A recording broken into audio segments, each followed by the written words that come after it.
Ben là, si on n'est pas bien, je comprends pas. Là, si on n'est pas bien, moi je comprends pas. On est là, à la fraîche, Ouais. détendu.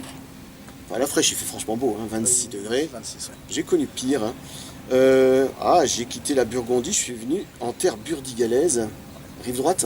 Rive droite. Un peu comme à Paris, rive droite, rive gauche, il Exactement. faut faire très Rive attention. droite. Et vous savez que quand je me déplace, moi je vais pas n'importe où. Hein. Moi j'aime bien aller où il y a des bons canons parce que je suis un peu comme les guêpes, hein, c'est ça qui m'attire. Et tant qu'à venir dans un bel endroit, il y a une appellation que j'ai toujours bien aimée sur la rive droite, c'est Fronsac. Moi j'aime bien ces vins qui sont terriens, qui rappellent d'ailleurs un peu la Bourgogne en termes de cette expression terrienne. Et quand j'ai à Fronsac, je ne vais pas voir n'importe qui, je suis au château La Rivière, comme le port Salut, c'est écrit dessus. Et je suis avec Pierre Rebaud. Pierre, comment ça va? Plutôt bien. Ouais. Il y a pire comme situation. Il y a pire, franchement, beau soleil, un canon dans la main. Ouais. Moi, j'ai connu plus dégueulasse. Hein. Donc, tu es le directeur commercial du château. Exactement. Ça fait combien de temps maintenant que tu es en poste? Alors je suis arrivé en mars 2015, après une petite expérience de 6 ans sur l'appellation. Oui. Propriété à 3 km d'ici. Mhm. Et le but du jeu, c'était de redynamiser la commercialisation des vins. Château La Rivière. Donc, on peut expliquer que ce château appartenait, je veux dire, à une personne qui était là depuis très longtemps. Alors elle avait la propriété depuis 10 ans, Oui. achetée en 2003 et elle l'a revendue en 2013 Mhm. au groupe Bolian. Au groupe Bolian, oui. Voilà. Et elle avait des envies d'agrandir,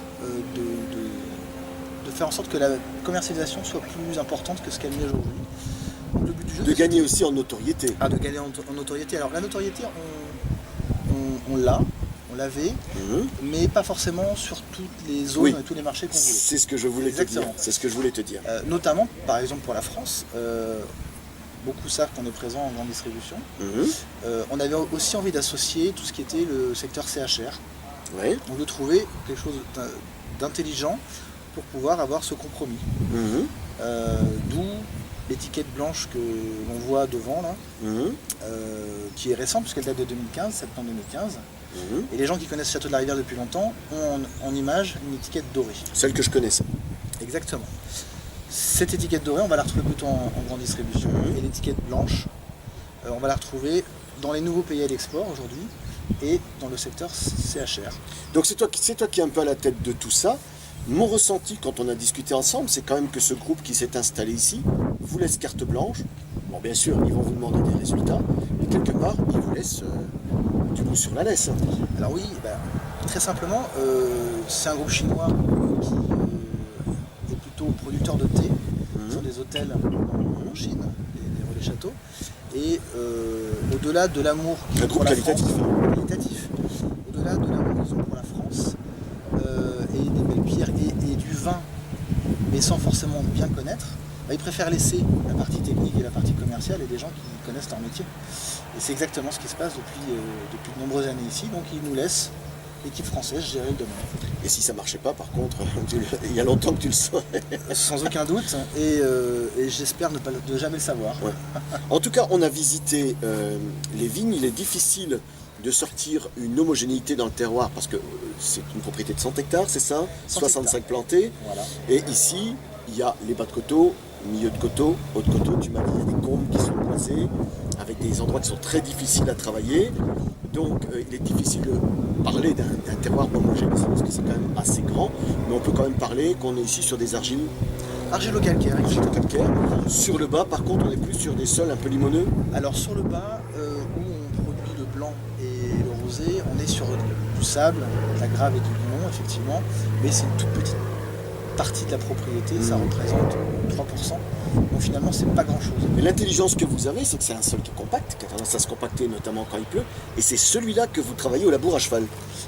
Parce que c'est celui qui, quelque part, se compacte le plus et qui doit le plus lutter contre le tassement. Exactement. Alors que la plupart vont plutôt vendanger les belles vignes bien exposées. Vous avez tendance à faire ce travail délicat sur la partie qui est la plus ingrate et qui ne donne pas les vins les plus...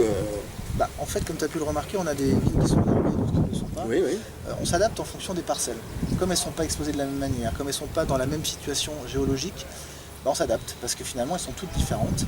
Elles ont cette base d'argilo-calcaire, mais celles qui sont sur le plateau n'ont pas la même orientation, donc on n'a pas besoin de les enherber de la même manière, on n'a pas besoin de les travailler de la même manière. Donc c'est Pas du cas par cas, mais quasiment.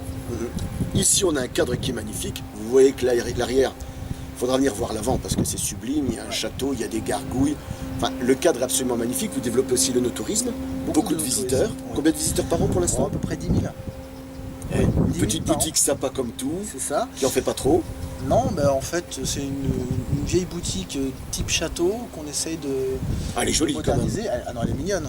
Je la trouve bien, moi. Elle est dans l'esprit château, comme la salle d'armes que tu as pu voir Ouais, tout à ouais, l'heure, ouais, avec ouais. cette grande table.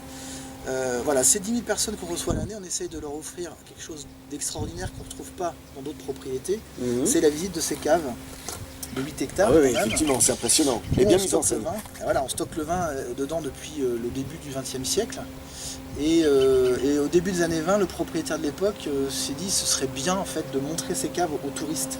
Mhm. Il a un peu créé ce qu'on appelle aujourd'hui le no-tourisme, même si ça n'avait pas ce nom et cette ambition. Il y avait cette volonté à défaut d'ambition. Exactement. Mhm. Et en parallèle de ça, on a la possibilité dans le château d'héberger du monde, parce qu'on a des chambres d'hôtes. Ouais. Ça c'est plutôt pas mal, on en a 5. Une très belle dans la chambre du marquis qui est dans la tour. Dans la tour, ouais. Les autres sont dans la partie de droite, Mhm.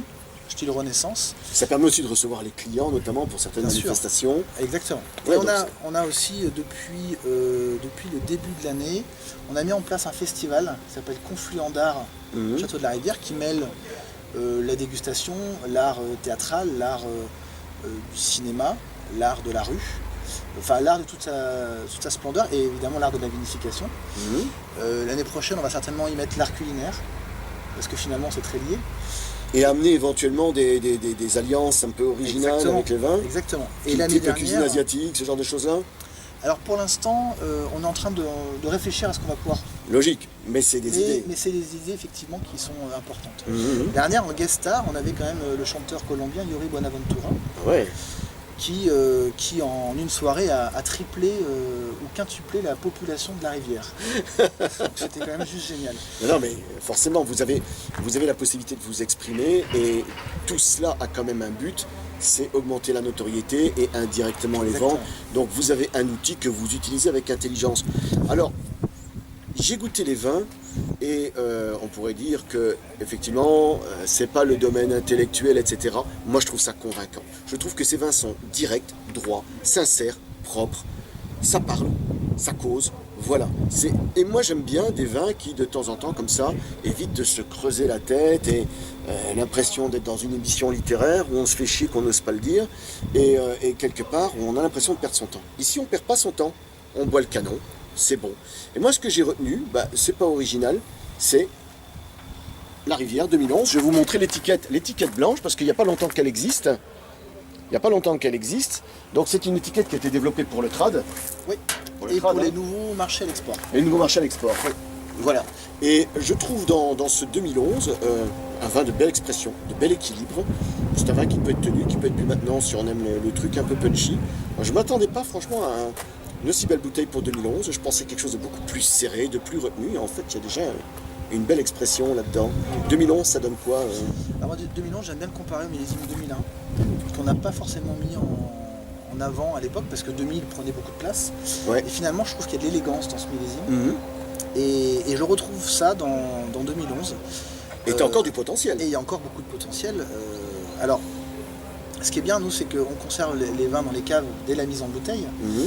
Donc une bouteille qui sort de chez nous, eh ben, elle était juste dans les caves avant, et des caves... En que fait, j'ai goûtées elle ne tout à traîne l'heure. pas dans des entrepôts à X Exactement. ou Y. Voilà. Elle sort au fur et à mesure des commandes C'est et elles sont exactement stockées ça. dans cette cave qui fait 12 degrés constants à peu près. Exactement. Et en plus, quasiment sans lumière. Hein. Sans lumière, avec un taux d'humidité très Alors haut. j'ai goûté aussi un blanc qui est très convaincant, moi qui me change de ces Bordeaux pipi de chat. Franchement, moi qui me donne envie de tout. Je ne les mets même pas dans les moules parce que j'ai pas envie que les moules gueulent. Donc là j'ai goûté un Bordeaux blanc, rond, agréable, avec cette touche Sauvignon quand même qui est là, mais qui survole. Ah bah, Je pense que le Sauvignon gris est pour quelque chose. Effectivement. Alors c'est Sauvignon, tu le soulèves et c'est tellement normal, c'est un 100% Sauvignon. Donc, Ouais, on peut Sauvignon pas gris, un tiers Sauvignon Mais- gris, 2 tiers Sauvignon blanc, mais- avec de la barrique. Je trouve ça pas mal. exactement. À défaut de faire un assemblage classique de Bordeaux avec la muscadelle et du sémillon, Ouais, on a préféré se pencher sur le Sauvignon gris qui va apporter cette rondeur. ouais. Alors le Sauvignon gris, on va le mettre en barrique pendant 3 mois sur lit. pour ressortir des arômes qui sont justement intéressants au Sauvignon gris. Quant au Sauvignon blanc, on le laisse tranquillement en cuve inox. Pour apporter ce côté aromatique Exactement. qui plaît Voilà. énormément. L'association des deux permet d'avoir les notes de Sauvignon classique et d'avoir cette rondeur finalement qui est un peu inattendue et qui donne ce côté gourmand au vin. Ce n'est que mon ressenti. Ouais. Mais on le partage quand même. C'est une belle réussite. Tu es arrivé ici un peu, j'ai envie de dire, par les circonstances de la vie. Je dis toujours que chaque chose malheur est bon. Exactement. Ouais. Et là, c'est le cas en l'occurrence. Ouais. Tu es arrivé ici, tu as un cadre de travail qui est magnifique. J'ai l'impression que tu t'éclates dans ton boulot, je te sens épanoui. Hein, heureux dans ta vie, heureux dans ton travail. J'ai envie de dire, c'est quoi ta prochaine envie? La prochaine envie, je crois que c'est continuer dans cette voie et peut-être découvrir d'autres horizons, mais j'ai une affection particulière pour l'appellation Fronsac, alors ça va peut-être être difficile. Donc pour l'instant, je ne me fais pas vraiment de projection, si ce n'est boire des bons vins avec les gens que j'apprécie autour de bons plats, parce que finalement c'est un peu ça la vie. Parler de rugby, de chorégraphie sur table. Aussi. On n'en dira pas plus. Exactement. On n'en dira pas plus. Moi, ce que je peux dire simplement, c'est la rivière, c'est un chouette endroit. C'est un endroit reposant. C'est un endroit qui est beau. On y fait des canons plus que nets, à des prix plus que raisonnables. Moi, j'ai envie de dire qu'une chose, viendez ici. Vous serez bien. Vous serez nous ici. voir. C'est toujours les bien reçus. Exactement. Alors là, comme des coques en pâte. Hein. Donc la meilleure façon maintenant de terminer ça, c'est de trinquer et de te dire franchement, elle est pas belle la vie. Aussi. Hein, surtout avec des canons comme ça. Yallah. Je te paye en comptant.